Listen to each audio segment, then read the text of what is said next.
entrevista con Francisco Gómez. Los conceptos vertidos en la siguiente entrevista no son responsabilidad ni es la línea editorial del 106.9 FM Radio. La entrevista, el punto de vista de los profesionales en temas de interés nacional e internacional.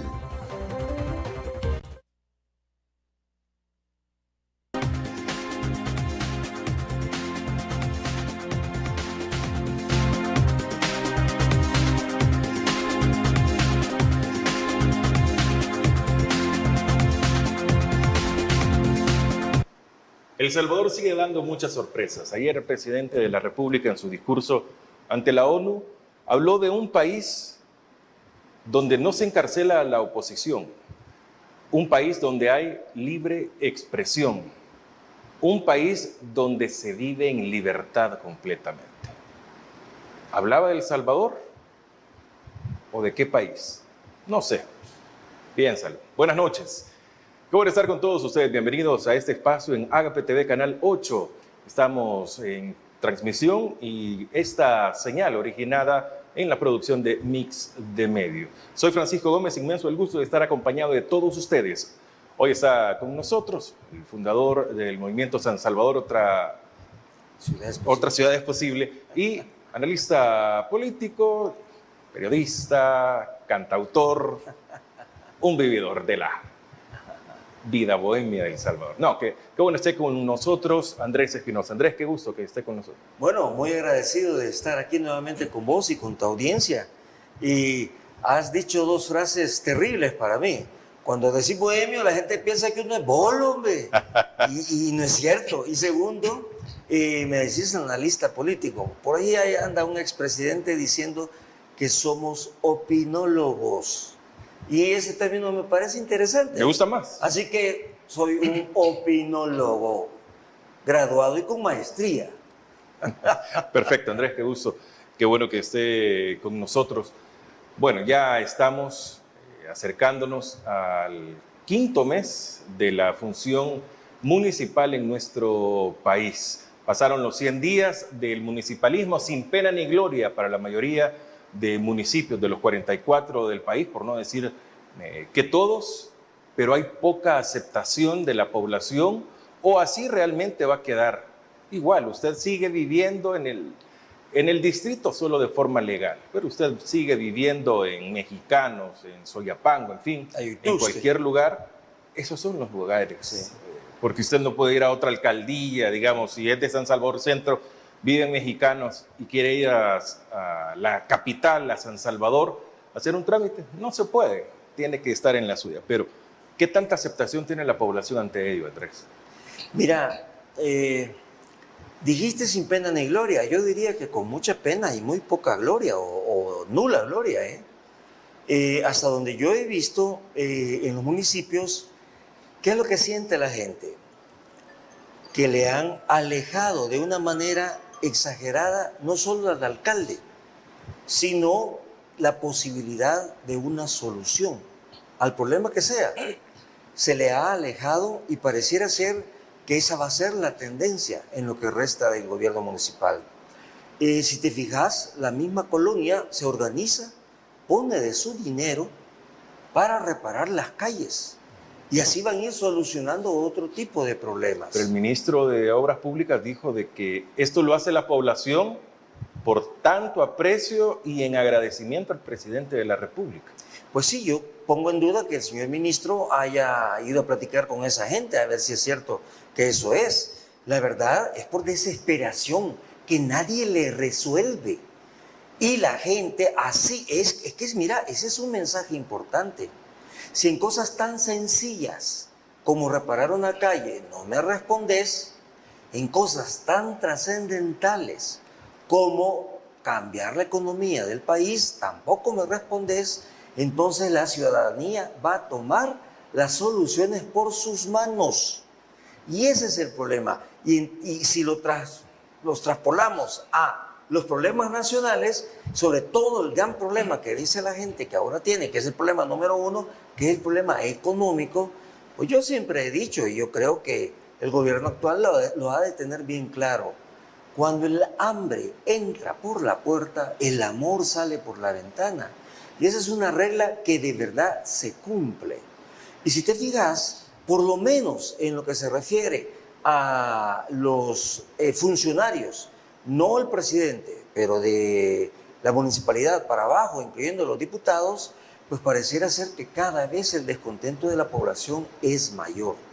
Y eso significa que, bueno, de hecho, en las redes hay una enorme cantidad de gente preguntándose, hombre, ¿y los vamos a tener que aguantar 3 años? ¿No los podemos cambiar ya? Porque en muchas municipalidades la gente está ya harta de que no resuelvan su necesidad. Y estamos hablando de calles, y no estamos hablando de los 2 grandes problemas que tienen las comunidades. El agua, por ejemplo. El agua no aparece en ninguna forma en los alcaldes para ver cómo se resuelve el problema del agua y el problema de la economía, ¿verdad? Si no hay trabajo, pues simplemente no hay trabajo. Y a eso velo, sumarle el tema aunado al de la basura con el tema medioambiental, perdón, el tema del agua, aunado al tema medioambiental, el tema de la basura. Mira, a mí me mata de la risa que yo vivo poniendo, cuando voy a mi oficina, hay una esquina en una colonia, frente a una comunidad, que la esquina todos los días está llena con montañas de basura. A la par de un rótulo que dice prohibido botar basura, ¿sí? Pues yo pongo fotos de ese rótulo, de ese lugar, porque siempre está lleno de basura. Ojo, y es basura nueva. Quiere decir que el camión llega y la recoge, pero al día siguiente está igual. Entonces, ¿qué pasa ahí? ¿Cuál es el problema ahí? ¿Y cuál es la ineficiencia ahí? El sistema. El sistema es el problema. No es la acción exacta de recoger la basura. Y eso, al tener un pésimo sistema, lo que hace es encarecer los costos, ¿sí? Y volver ineficiente. Y además, en hora pico, a veces mandan a recoger la basura. Y por cierto, ahí a la par está una estación de una empresa que transporta valores. ¿Has visto los camiones que transportan valores? Unos amarillos. Esos tipos creen que son los dueños de la ciudad. Y si se suma un camión de esos estacionándose y un camión de la basura recogiendo, olvídate, ahí se hace un desastre urbano, se hace un desastre vial y nadie le pone atención. Bueno, yo pongo fotos de eso, tal vez alguien de los que toma decisiones y puede resolverlo, tal vez se acuerda y empieza a tratar de resolverlo. ¿Qué tienen esas, mis publicaciones ahí? Entre otras cosas, me han dicho comunista por querer una ciudad limpia. ¿Te puedes imaginar lo que eso significa? Comunista por querer una ciudad limpia. Por Dios, ¿qué ciudad tenemos? ¿Qué país tenemos? ¿En qué nivel estamos? ¿Y qué es lo que debemos de hacer para resolver nuestros propios problemas? Andrés, las alcaldías son autónomas, pueden tomar decisiones sobre estos temas, recolección de basura, tener un mejor medio ambiente, si lo queremos ver así, para toda la comunidad que ellos administran realmente. Pero ¿por qué las alcaldías no toman una decisión? No ejecutan algo, sino que, bueno, el camión pasa cada 2 días o pasa todos los días o 2 veces por semana, se tienen que aguantar. No, les vamos a poner más multas. No, está bien, pero eso nunca ha solucionado absolutamente nada. ¿Qué hacen realmente las alcaldías, grandes, pequeñas, muy lejos de la capital o no, para tratar de resolver estos problemas? Vaya, ese es uno de los grandes problemas que yo veo en estas alcaldías. La falta de decisión, de tomar decisiones, ¿sí? ¿Por qué es eso? No lo sé. Podría especular, pero se viven quejando de que no tienen recursos. Pero mira, hay una de las quejas que más veo yo, por ejemplo, hay varias colonias en el área de Santa Tecla que yo oigo las quejas y las veo ahí. Antes de que entraran Nuevas Ideas, o sea, anterior a 3 años, aquí pasaba el camión de la basura 3 veces por semana. Y ya sabíamos el día y la hora en que pasaba. Entonces la gente disciplinadamente sacaba su basura. Pero hoy sigue pasando el camión. El problema es que ya no sabemos cuándo va a pasar y a qué hora va a pasar.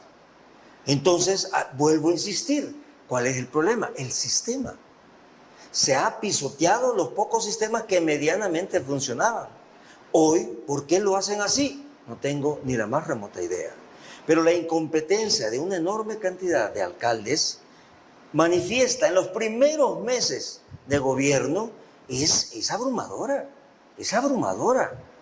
Pero ya vimos que la primera acción que tomaron al nomás llegar en este nuevo periodo de gobierno fue subirse sueldos, que dijeron que se los iban a bajar, no sabemos si lo hicieron, subir las dietas, ¿sí? Meter en los presupuestos un presupuesto para peinados, para barberos, para corbatas, para zapatos, por Dios, hombre, eso se llama corrupción, hombre. Y poner gentes en instancias donde la gente no está capacitada para recoger o para ejercer cierto tipo de trabajo. Por ejemplo, el tema de la basura. Eso no se puede poner a un amigo, se tiene que poner a alguien que entienda de logística, entienda, sepa y sobre todo tome decisiones sobre logística. Pero no pasa. Mira el tema catastral, por ejemplo. El catastro es la mina de oro de las municipalidades. Un catastro bien manejado debe de proveer los suficientes recursos que necesita una municipalidad no solo para funcionar, sino para resolverle los problemas a la gente. Pero normalmente el catastro es una de las áreas que más marginal se tienen. Bueno, creo que la de los desechos es la más marginal. Los peor pagados, los peor equipados, los peor capacitados. Y los tratan como basura a los empleados de la área de basura. Y eso, de verdad, es terrible, porque la basura es la que pone y quita alcaldes, ¿sí? Siquiera por un interés electoral deberían de preocuparse por eso, pero ni siquiera eso lo hacen, porque están amparados en que la marca los va a volver a hacer ganar. Esta vez la marca los hizo ganar, nada más. Y si te fijas, muchos alcaldes, en su lugar donde habían sido alcaldes, perdieron la elección. Pero en otro lugar, con esta nueva conformación municipal, donde no lo conocían, eso los hizo ganar. El caso de San Salvador Este. Este señor pierde donde era alcalde, que era Ilopango, pero gana Soyapango. Y en Soyapango hay más votos y eso lo impulsa para ser alcalde y él ahora. ¿Y qué ha hecho en San Salvador Este? Pelearse con el que quedó en segundo lugar. Y una ineficiencia y la gente esperando. Mira, te pongo otro ejemplo. Te garantizo que el Día de la Tierra van a empezar a salir a regalar arbolitos. ¿Sabes cuántos arbolitos regalan? Entre todas las alcaldías son varios miles. ¿Sabes cuántos arbolitos de esos se pegan en la tierra? Prácticamente ni uno. Porque no se trata de sembrar arbolitos, se trata de generar toda una visión conductual que permita que ese arbolito no solo se siembre, sino que se cuide, se riegue y se proteja para que él solo pueda desarrollarse. Pero como eso no se hace, entonces el arbolito muere rápidamente. Entonces seguimos en la deforestación. México, la Ciudad de México, cuando hace esto, pone, ¿qué? 6, 7, 8 millones de árboles cada año. Y cada árbol lleva una ficha. Hoy lleva un código, ¿cómo se llama esto? QR. Un QR. Y a través de ese QR monitorean cada árbol para saber exactamente qué está pasando con él. Millones de árboles. ¿Por qué si la tecnología nos facilita eso, por qué no lo aplicamos? Pero decimos que somos la ciudad inteligente, pero decimos que somos los más modernos del mundo mundial. No, hombre, con todo respeto respetuoso, estamos perdidos y vamos hacia un abismo, porque los problemas reales de la ciudad siguen sin resolverse y es más, cada día son más graves. Solo te menciono tres problemas, el económico, el agua y la basura. Cada vez es más grave estos tres problemas. Bueno, vamos a hacer una pausa. Está con nosotros Andrés Espinosa, acá en No sé, piénsalo.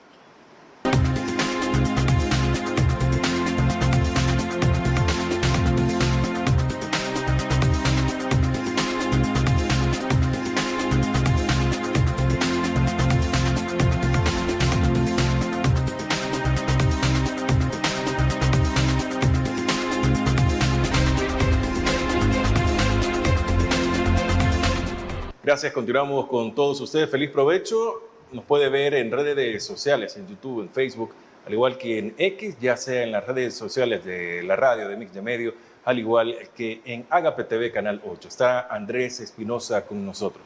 Andrés, no importa la hora, el día, el congestionamiento en las grandes urbes, en todo el país, ya no es exclusivo de San Salvador, es bastante amplio. Hemos hablado incontables veces con usted, ya sea en la radio o acá, sobre el congestionamiento, qué cosas lo generan, pero esto está aumentando. Usted nos dijo de que en 8 años, si no me equivoco, íbamos a tener el doble de vehículos en el país, parafraseando esta vez.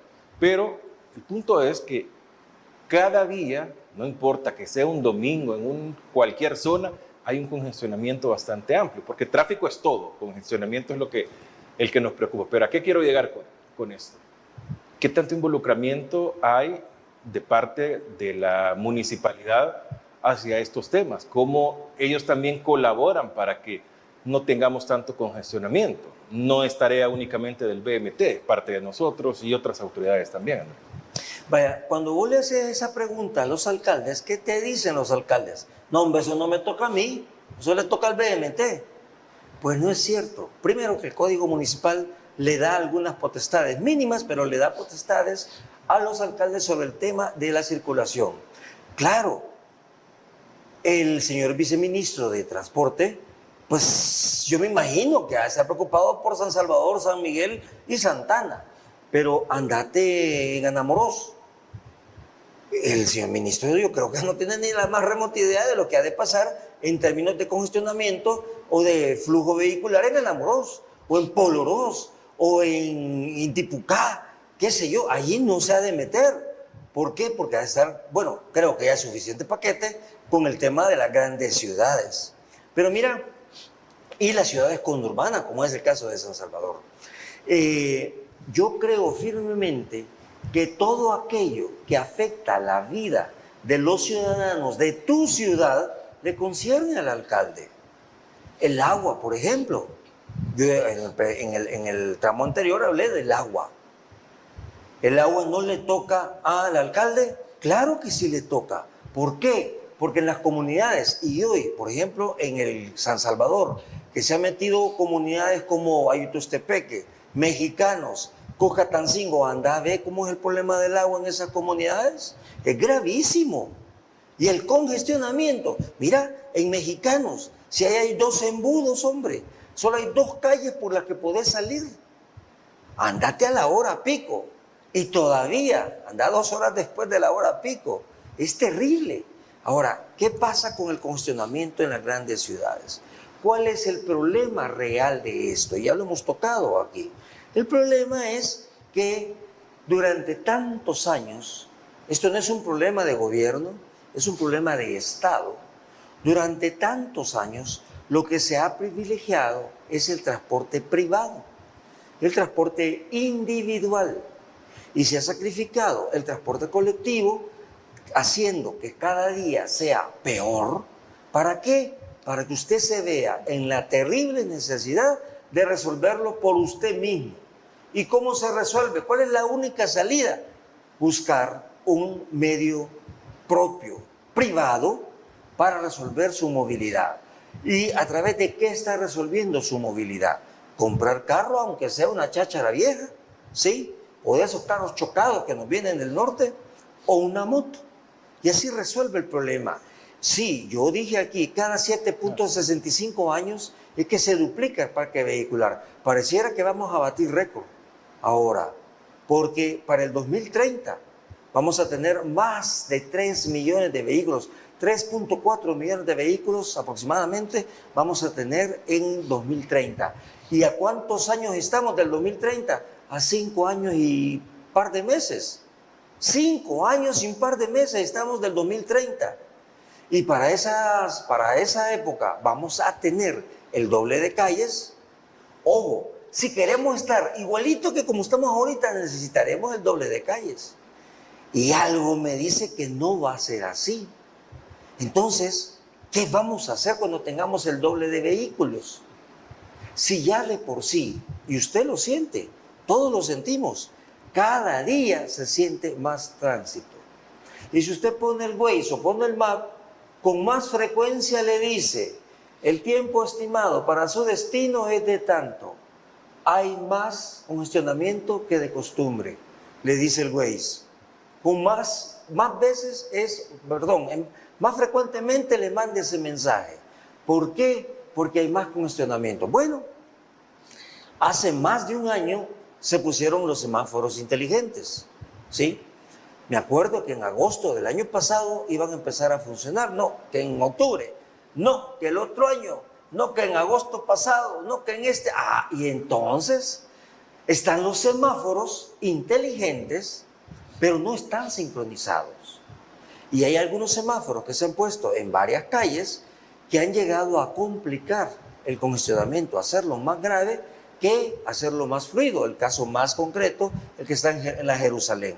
Pero hay otros por ahí que no entiendo el análisis técnico para que determinen que en esas calles se debe poner semáforo y no otro tipo de salida. Bueno, se habían puesto en los redondeles, cuando el redondel ya de por sí es un distribuidor de tránsito. Qué bueno que por lo menos en los principales redondeles que yo he visto ya lo quitaron. Ya los quitaron, incluso. Y han dejado uno o dos por ahí, pero los quitaron en la mayoría, por lo menos por donde yo paso. Y eso es bueno. Algo terrible que ha pasado en esta colocación de semáforos es que han quitado los rótulos de prohibido cruce a la izquierda. En calles principales, ¿sí?, es correcto prohibir cruce a la izquierda, pero como hoy los han quitado, entonces quiere decir que están autorizando los cruces a la izquierda. ¿Qué es lo que está produciendo eso? Más pleito, más trabazones y más accidentes. Eso quisiera que nos detuviéramos un momento, Andrés. Estamos viendo una racha de accidentes diarios, grandes, pueden haber fallecidos, pero a lo que quiero llegar es, ¿cuál es la causa? O que hoy tenemos más redes sociales y nos damos cuenta de más, pero no hay día que no nos vayamos con 5 o 6 accidentes, un carro incendiado, algún vehículo que precipitó y cayó a algún barranco, fallecidos. O sea, estas causas es de estudio también y hay razones. Claro, claro. Es que mira, esto es así. Todo lleva una estadística. Esto es así. El hacinamiento que tiene nuestra ciudad produce todo eso. Pero además de eso, el tema cultural es gravísimo. Fíjate, el BMT para todo es multa, para todo es chilío. Es verdad. Los salvadoreños, si no nos dan chilillazo, no entendemos. Está bien, digamos que esa parte yo la comparto. Pero lo que no comparto es que solo sea el chilillo. No hay medidas alternativas a esto. A la par del chilillo debe de haber toda una conducción de cambio de cultura vial y cambio de cultura ciudadana. Pero lo que se ha perdido en la ciudad es la empatía.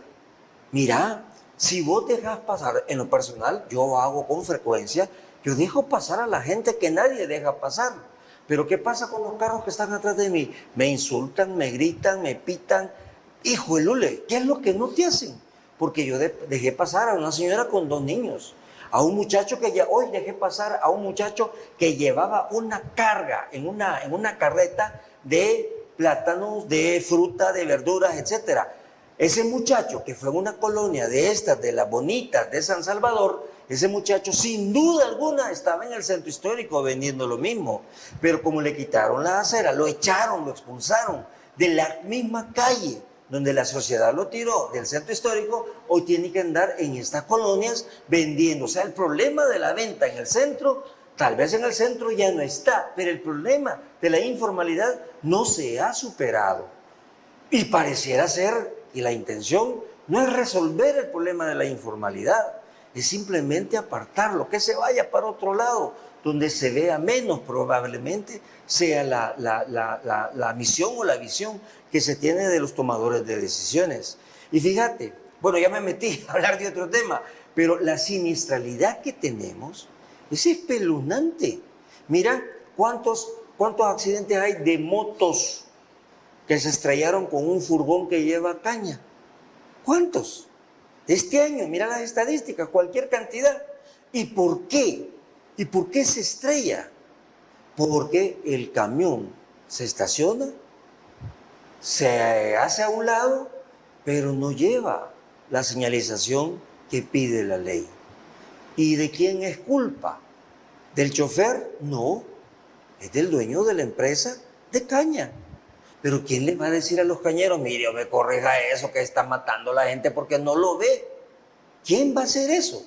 Ya ves, lamentablemente ayer, antier, aprobaron una ley, ayer creo que fue, Antier, para beneficiar a aquellas empresas que construyan edificios de 35 pisos. Yo soy un creyente de la ciudad vertical. Nosotros, por el espacio que tenemos, que es mínimo, necesitamos sustituir la horizontalidad por la verticalidad. Yo estoy de acuerdo con eso, pero no estoy de acuerdo con que se le perdonen los impuestos al que tiene más dinero. ¿Quién tiene dinero para hacer un edificio de 35 pisos?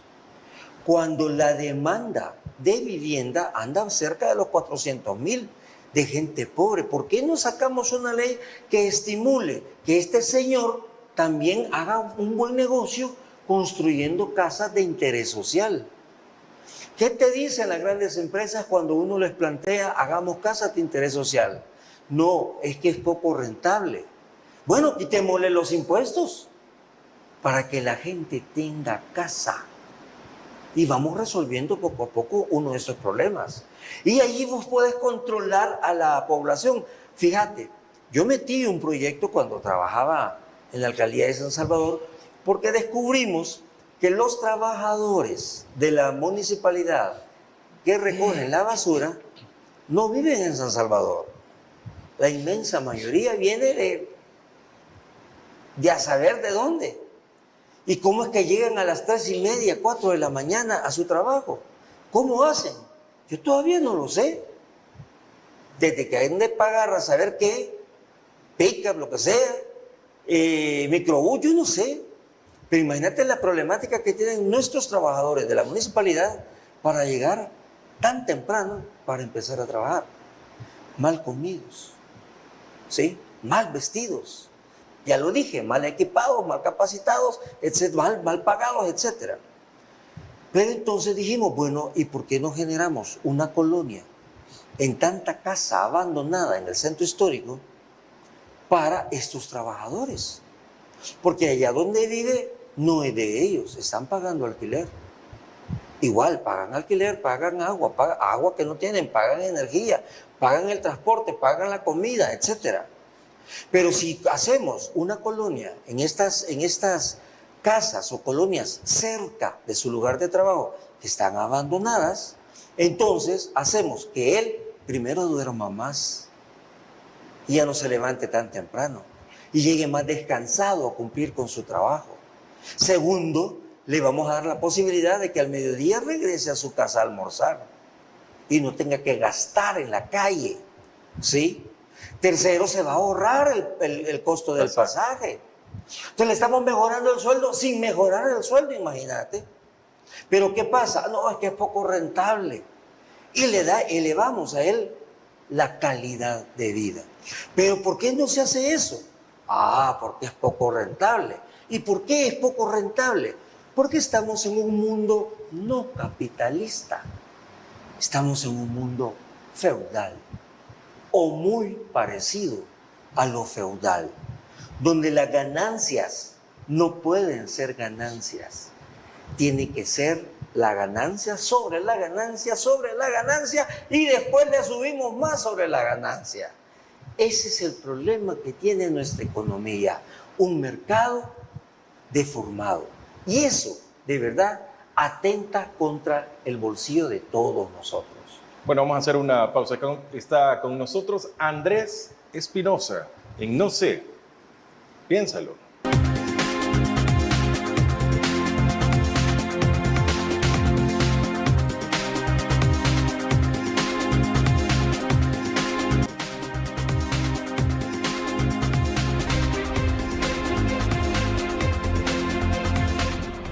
Vamos a continuar en No sé, piénsalo. Feliz provecho para todos ustedes. Bueno, este programa también ustedes lo pueden compartir desde las redes sociales con su círculo de amigos, con sus conocidos. ¿Y nos ponemos de acuerdo o no? Bueno, no sé, piénsalo. Está con nosotros Andrés Espinosa. Andrés, veo en Soyapango, en Santo Tomás, en La Libertad, en fin, en diferentes puntos del país, aún ya en Occidente y en Oriente, que los proyectos habitacionales de $100,000 no bajan las casas. Las más conservadoras, digamos, las más humildes. Estamos viendo proyectos hasta de torres habitacionales para más de 1,000 apartamentos, digamos, y que están de $150,000 a $200,000 hacia arriba, o complejos turísticos arriba de los $250,000.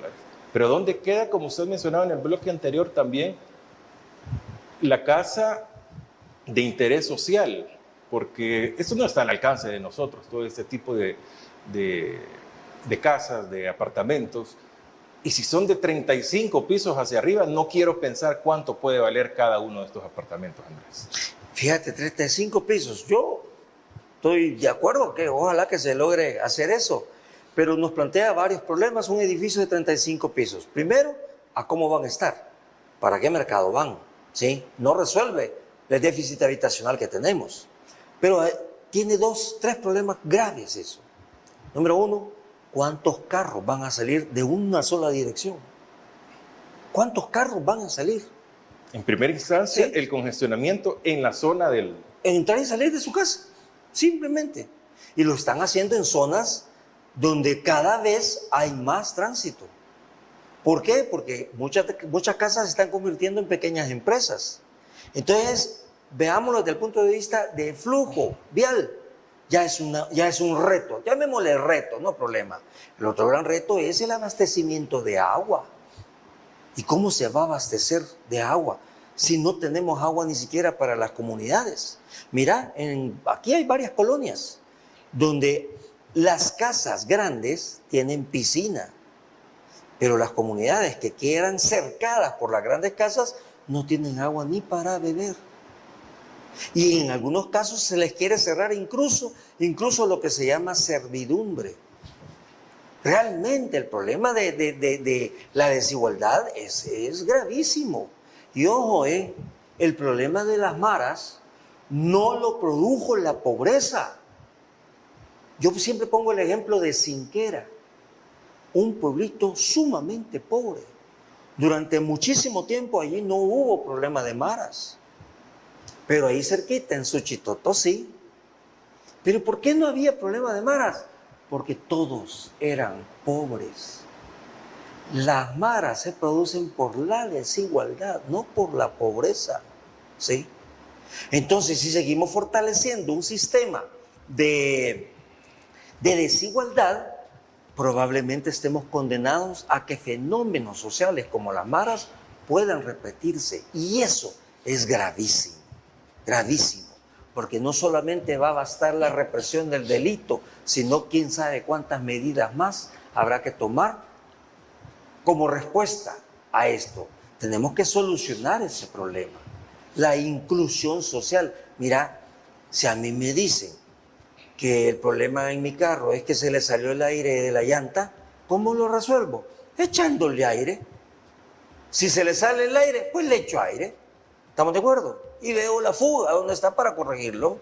Y si a mí me dicen, el problema de este país es la desigualdad, entonces, ¿cuál es la solución? La igualdad, la inserción social, si eso es bien fácil. Y en un sistema capitalista como tal, ahí están las herramientas para corregir esto.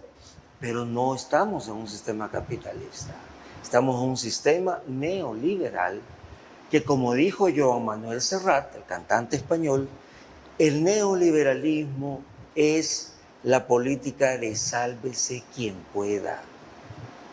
Sálvese quien pueda y cómo pueda. No importa quién tenga que aplastar, pero usted sálvese. Ese es un problema gravísimo. Y además nos siguen vendiendo que usted es pobre por culpa suya. Y no es cierto. O porque es voluntad divina. Tampoco es cierto.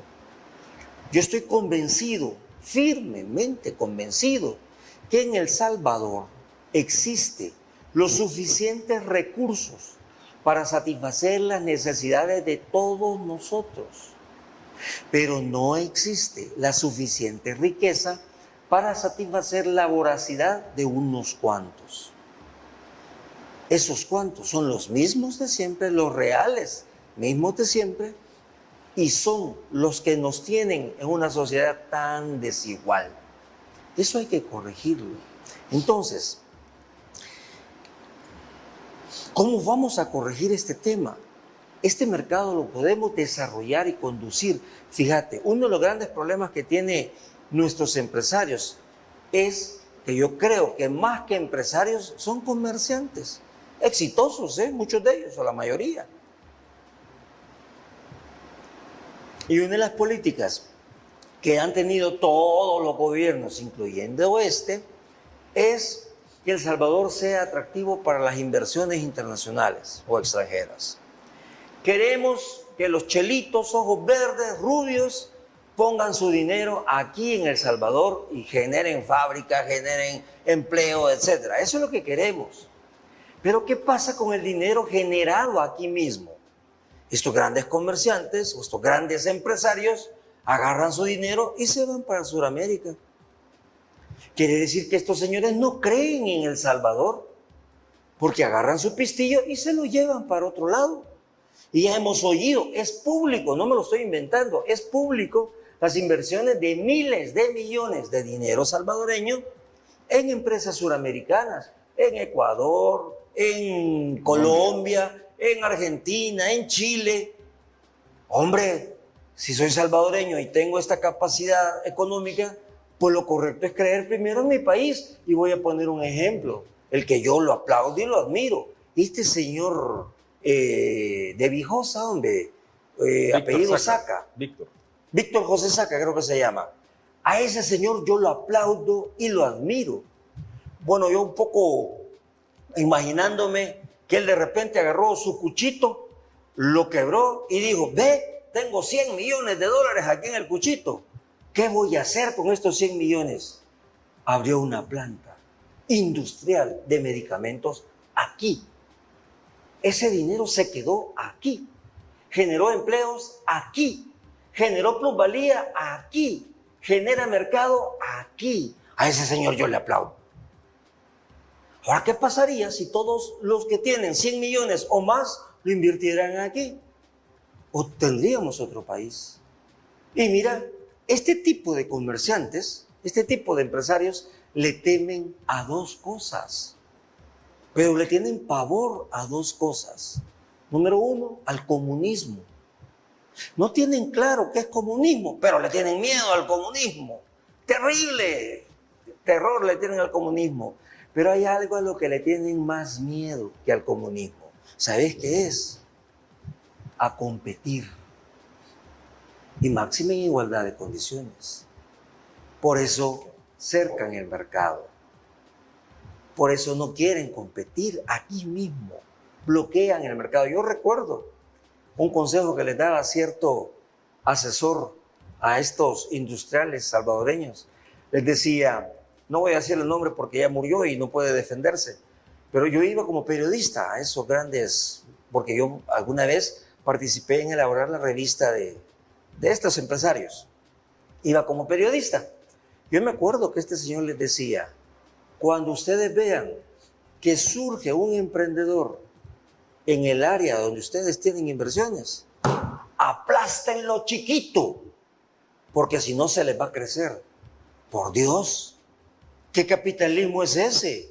Y termino esta parte con esto, mira, ¿en qué nos va a beneficiar el capitalismo si hay libre competencia? Nos va a beneficiar en que vamos a encontrar el mejor de los productos posible al menor de los precios posible. Y en eso nos beneficiaríamos todos. Vamos a hacer una pausa. Está con nosotros Andrés Espinosa. Ya regresamos.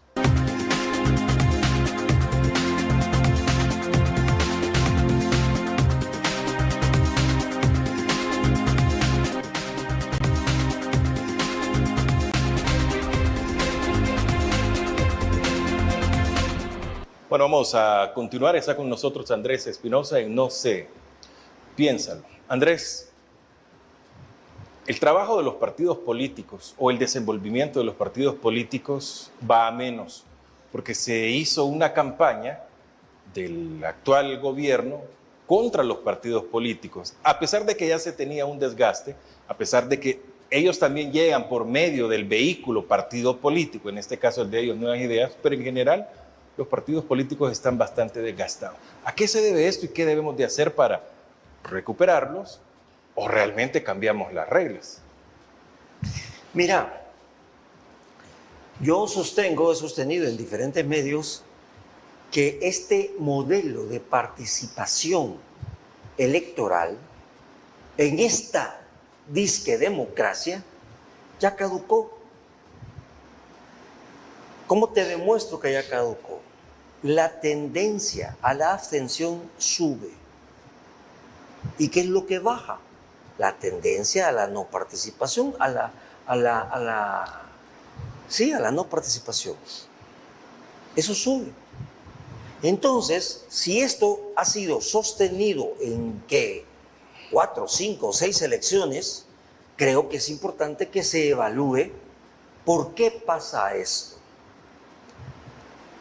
Mi teoría es que los partidos políticos, la gente cada vez cree menos en los partidos políticos. Y los partidos políticos han ido abandonando cierta cualificación, tanto de ellos mismos como de sus cuadros políticos. Si te fijas, hasta donde yo sé, ningún partido tiene escuela de cuadros. Y antes todos los partidos tenían escuela de cuadros.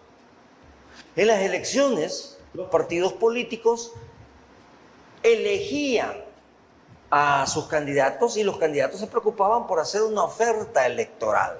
Y todo el mundo tenía una plataforma electoral, la cumplieran o no la cumplieran, pero tenían una plataforma electoral. Quiere decir que al menos hacían un intento de pensar en qué hacer si llegaban a ganar. Pero todo eso ha desaparecido. Y lo que más ha desaparecido es la cultura del debate.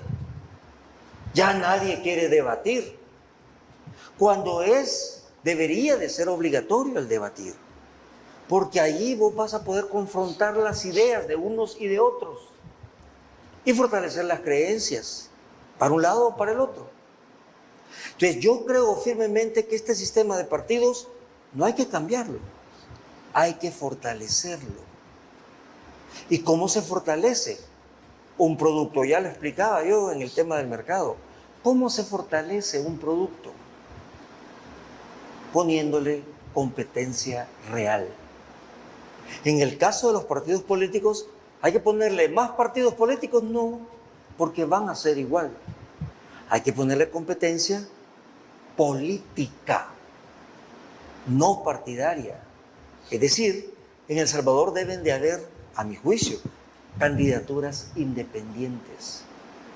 Pero mira, yo te garantizo que la gente del FMLN y de Arena que votaron por las candidaturas independientes, cuando pusieron todas las reglas que hay que cumplir para las candidaturas independientes, hoy se han de estar arrepintiendo de haber puesto todo ese retajal de reglas.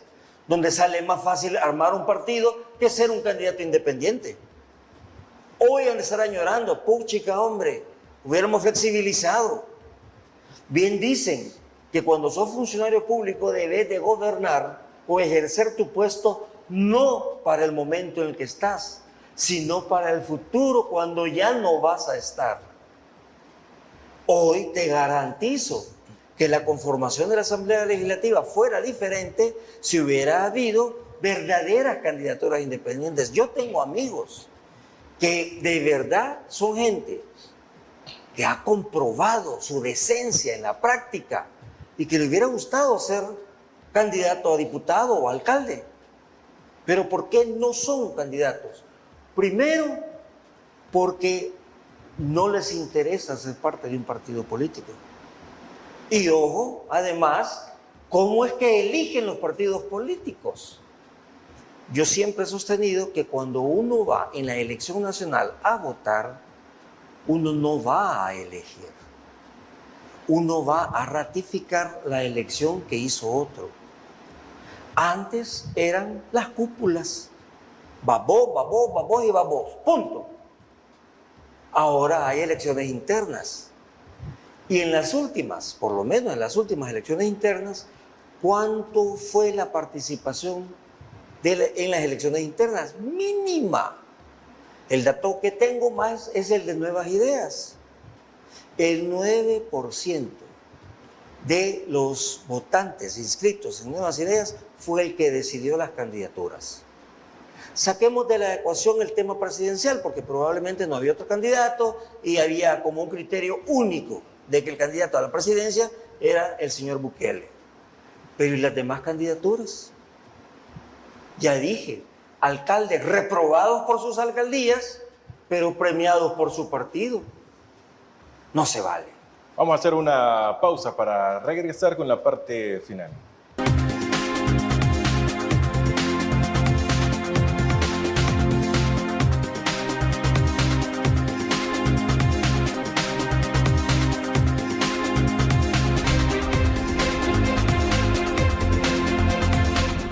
Bueno, estamos ya en la parte final de No se piensa, los miércoles a las 8 acá en el 8 con Andrés Espinosa. Reflexión final sobre el último tema, sobre todo, Andrés. La reflexión final es que usted, que dice, yo no me meto en política, es el que más metido en política está. La indiferencia premia a todos estos incompetentes e incapaces, de todos lados, ¿eh? Participe, haga comunidad, haga país. Genere empatía con sus vecinos. Hay un país que cambiar. En eso creo que sí todos estamos de acuerdo. Andrés Espinosa, muchas gracias por habernos acompañado. Gracias. Bueno, a ustedes también muchas gracias por habernos acompañado en esta emisión de No se piensa. La decisión para todo la tiene usted siempre. Cada pueblo tiene el gobierno que se merece porque usted lo decide. Es que yo no fui a votar. Pues decidió. Otros decidieron por usted porque usted no quiso tener la oportunidad de elegir. Muchas gracias para todos en No sé, piénsalo.